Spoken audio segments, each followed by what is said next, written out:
एक 6 से 7 साल का बच्चा अपने घर के बाहर खेल रहा था। तभी उसकी माँ उसे आवाज लगाती है और घर के अंदर वापस आने के लिए बोलती है। वो लड़का अपनी माँ से कहता है, ठीक है बेटी, मैं अभी आ जाऊंगा। अपने बेटे के मुंह से अपने लिए बेटी शब्द सुनकर वो महिला हैरान हो जाती है। वो सोचती है कि शायद उसका बेटा उससे हंसी मजाक कर रहा होगा। घर के अंदर जब वो बच्चा आता है तो उसकी माँ उससे पूछती है कि ये बता, ये बात तुम्हें किसने सिखाई। इस पर लड़का कहता है, अरे सच मानो, मुझे किसी ने नहीं सिखाया। तुम मेरी माँ नहीं बल्कि मेरी बेटी ही हो। माँ उसकी बातों को ध्यान नहीं देती, बात आई गई हो जाती है। वक्त बीतने के साथ ही उस लड़के की आदत भी बदलते जाती है। इसके बाद अक्सर ही वो लड़का अपनी माँ को माँ नहीं बल्कि बेटी कहकर बुलाना शुरू कर देता है। धीरे धीरे उसकी माँ उसकी इन आदतों से परेशान रहने लगती है, क्योंकि जब वो किसी बाहरी व्यक्ति के सामने भी अपनी माँ को बेटी कहकर बुलाता तो लोग हैरानी भरी निगाहों से उसे देखने लगते और कहते कि ये कितना बदतमीज लड़का है जो अपनी माँ को अपनी बेटी कह रहा है। एक दिन परेशान महिला अपनी माँ को फोन लगाती है और अपनी माँ से बेटे की करतूतों का जिक्र करती है और कहती है कि माँ, मैं इससे परेशान हो चुकी हूं। ये मुझे माँ नहीं बल्कि बेटी कहकर बुलाता है। इस पर उस महिला की माँ कहती है कि तुम परेशान मत हो, अब की बार की छुट्टियों में उसे ननिहाल लेकर आओ।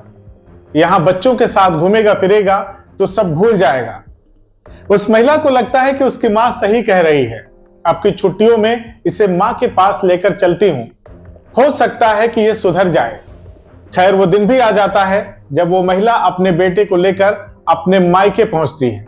इस दौरान गांव के लोगों से उसका बेटा ऐसे मिलता जुलता है जैसे वो सभी को वर्षों से जानता हो। वो महिला जल्दी जल्दी अपने घर पहुंचती है। घर के मेन दरवाजे पर खड़ी उसकी माँ अपनी बेटी और नाती का इंतजार कर रही थी। लड़का अपनी नानी को देखकर मंद मंद मुस्कुराने लगता है तो उसकी माँ कहती है कि अरे बेटा, मुस्कुरा क्यों रहे हो, ये तेरी नानी है, जल्दी से इनके पैर छुओ और आशीर्वाद लो इनका। इस पर वो लड़का कहता है, मैं इसका पैर कैसे छूऊंगा, ये तो मेरी पत्नी है, नानी नहीं। ये सुनकर सभी कांप जाते हैं। साथियों नमस्कार, आदाब। आज की सच्ची कहानी मैं आगे बताऊं उससे पहले आप सभी से मेरा एक सवाल है, क्या आप पुनर्जन्म में विश्वास रखते हैं? अगर हां तो हमें कमेंट करके जरूर बताएं। आज की सच्ची कहानी है उत्तर प्रदेश के मैनपुरी जिले से। आज तक ना तो आपने पुनर्जन्म से जुड़ी ऐसी कोई कहानी देखी होगी और ना ही सुनी होगी। 15 जून 2023 को मैनपुरी जिले के इलाऊ थाना क्षेत्र में मंगलपुर गांव का रहने वाला एक 8 साल का बच्चा होता है, आर्यन दुबे। वो अपनी मां के साथ अपने ननिहाल रतनपुर आता है, जहां उसकी मां ने कहा कि चलो अपनी नानी के पैर छुओ, तो आर्यन इस पर नाराज हो जाता है। वो कहता है कि ये मेरी नानी नहीं बल्कि मेरी पत्नी है। आर्यन यही नहीं रुकता, वो अपने दोनों मामा को भी अपना बेटा बताने लगता है। लोग सोचते हैं कि ये बच्चा बहुत ही बदमाश है।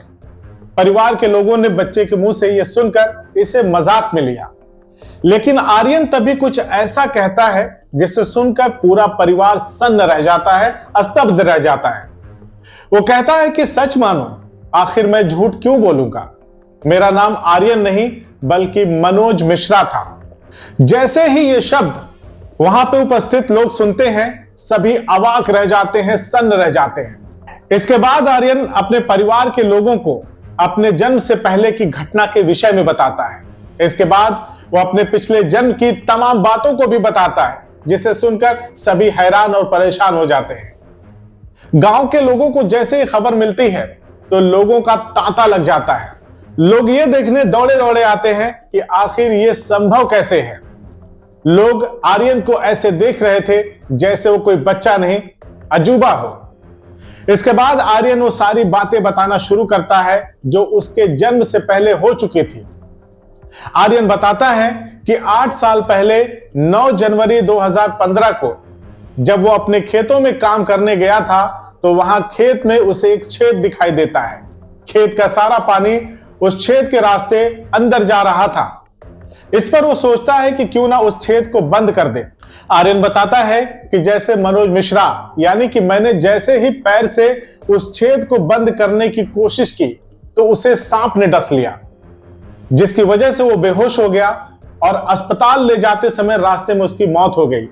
बच्चे के मुंह से ये बातें सुनते ही परिवार के लोग हैरान हो जाते हैं, क्योंकि असल में ये घटना हुई थी और बच्चे के नाना का नाम ही मनोज मिश्रा था।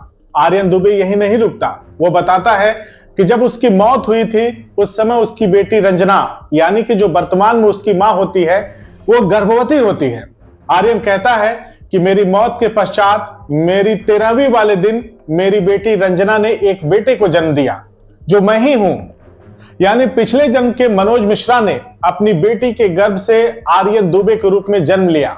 सारे लोग हैरान थे एक बच्चे के मुंह से यह सब सुनकर कि आखिर एक बच्चे को इतना सब कुछ कैसे पता, वो भी उसके जन्म से पहले की सारी सच्ची घटनाओं के बारे में। लोग अब भी यकीन नहीं कर पा रहे थे। आर्यन अपनी नानी नीरज मिश्रा को अपनी पत्नी, मामा अनुज और अजय को अपना बेटा बता रहा था और अपनी ही मां रंजना को अपनी बेटी बता रहा था। इस पूरे मामले को जब आर्यन के मामा अजय से पूछा जाता है तो वो बताते हैं कि जब आर्यन 4 साल का था तब से वो अपनी मां को अपनी बेटी बताने लगा, लेकिन हम लोगों ने कभी इस बात को इतना सीरियस लिया नहीं। मगर बाद में जो वो बातें बताने लगा उसे सुनकर हम सभी हैरान हैं। आर्यन के मामा बताते हैं कि इसके अलावा भी आर्यन ने मनोज मिश्रा यानी कि उसके पिता से जुड़ी कई और बातें बताई जो सिर्फ उसकी नानी यानी कि नीरज मिश्रा को ही पता थी। साथियों, इस घटना के विषय में आप क्या कहेंगे? कुदरत का करिश्मा या फिर कुछ और? पुनर्जन्म की अगर हम बात करें धार्मिक मान्यताओं के अनुसार तो इसे किस तरह देखा गया है, हम आपको वो भी बता रहे हैं। पुनर्जन्म की मान्यता हिंदू धर्म में और वेदों में है। गीता के मुताबिक आत्मा कभी नहीं मरती, बल्कि वो अपना पुराना शरीर छोड़कर नया शरीर धारण कर लेती है। वहीं गरुड़ पुराण के मुताबिक मृत्यु के बाद आत्मा को यमराज तक पहुंचने में 86,000 योजन की दूरी तय करनी पड़ती है। गरुड़ पुराण के ही मुताबिक मृत्यु के बाद आत्मा का पुनर्जन्म 3 दिन से 40 दिनों के अंदर हो जाता है। खैर, ये तो रही धर्मशास्त्रों की बातें। अब आप क्या जानते हैं पुनर्जन्म के बारे में, हमें कमेंट करके जरूर बताइए। आपके आसपास भी अगर कहीं ऐसी घटना घटी हो तो हमें शेयर जरूर करें, ताकि उसे भी हम अपनी कहानियों के माध्यम से दूसरों तक पहुंचा सके।